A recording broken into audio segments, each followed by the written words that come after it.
Bonjour et bienvenue dans les profondeurs de l'être, le podcast qui explore le développement personnel autrement. À l'inverse des approches traditionnelles qui placent le moi sur un trône et l'ego au centre de tout, nous cherchons ici à manifester notre être véritable, ce moi authentique qui sommeille en nous afin d'impacter le monde une personne à la fois. Nous explorerons des sujets variés comme l'éducation, l'entrepreneuriat au féminin, l'enfant intérieur et la santé holistique.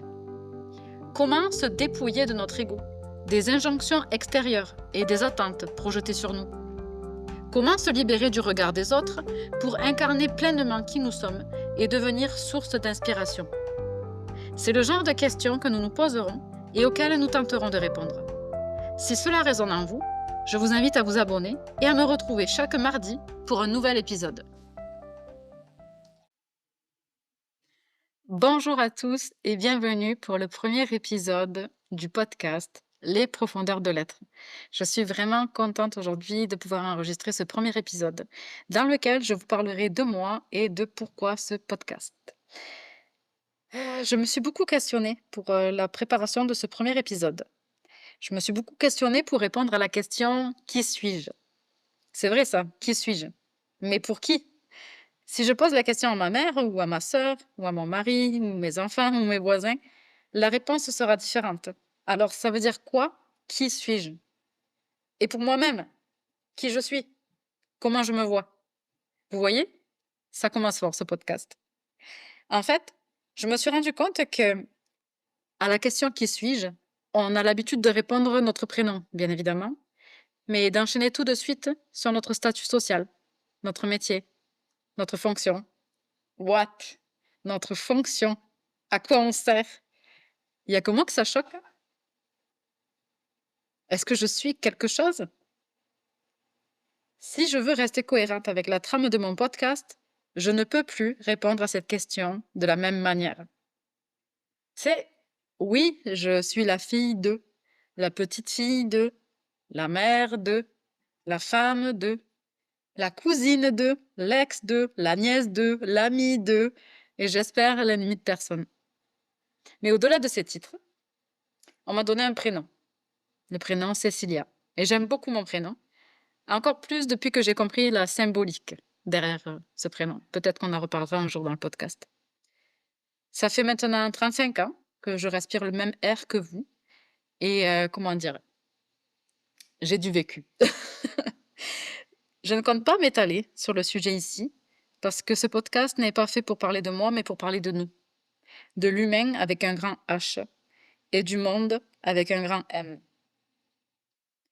Dans ma vie, j'ai rencontré toutes sortes de situations et traversé des périodes dans lesquelles j'ai beaucoup appris et grandi. Aussi, j'aime la solitude. Et plus je vieillis, et plus je deviens introvertie. Pourtant, j'adore les gens, hein. J'adore recevoir, mais être seule avec moi-même, ça n'a vraiment pas de prix. Lire, écrire, écouter des podcasts, des livres audio, apprendre en continu, ça me nourrit énormément. Alors, je dirais que mon quotidien se partage entre vie de famille, apprentissage, écriture et entreprise. Je travaille à mon compte depuis 2021. Maintenant, ce podcast.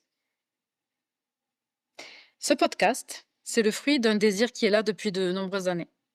Peut-être même depuis toujours. Il a mis du temps à voir le jour parce que l'aspiration que je porte, elle s'est noyée dans de multiples projets.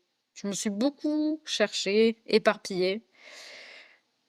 Cette aspiration, c'est celle de transmettre.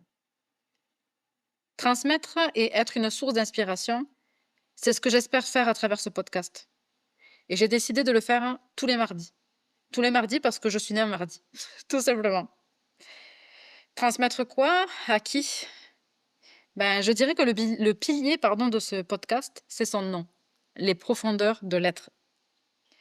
Je ne crois pas que nous sommes un amas de cellules, arrivés ici par hasard, pour mener la vie de tout le monde, métro, boulot, dodo. Je crois qu'on porte tous quelque chose de plus grand que nous-mêmes, mais aussi le poids de nos ancêtres, sans en être une fatalité. En fait, je crois que beaucoup de choses nous définissent, ou plutôt nous conditionnent. Et ça, c'est ni la psychologie, ni l'épigénétique qui nous dira le contraire. Cependant, Je crois qu'il est accessible à chacun d'entre nous de faire ce que j'appelle un retournement.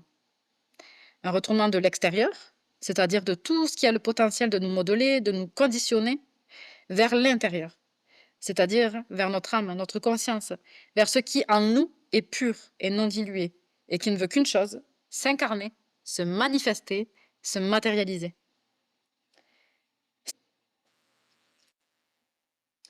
C'est dans tous les domaines que notre être veut et devrait être visible. Ici, tous les mardis, nous le mettrons au cœur de sujets variés. Sujets tels que l'éducation, la parentalité. Concrètement, comment ne pas devenir fou avec la quantité d'informations, souvent contradictoires, que nous avons aujourd'hui pour bien élever nos enfants, bien entre guillemets, vous l'aurez compris.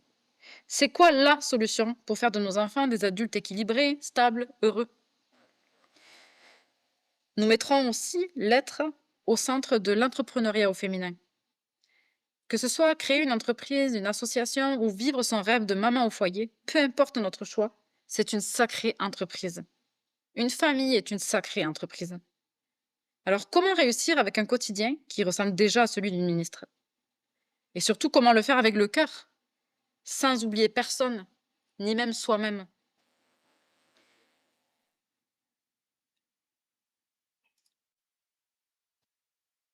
L'être, nous en parlerons aussi dans des sujets tels que le fameux enfant intérieur. C'est le lieu où psychologie et spiritualité et même biologie, oui oui, se rencontrent. Le passé, la génétique, la généalogie nous façonnent, mais est-ce qu'on en est esclave pour autant? Aussi, on parlera de santé holistique, corps, âme, esprit.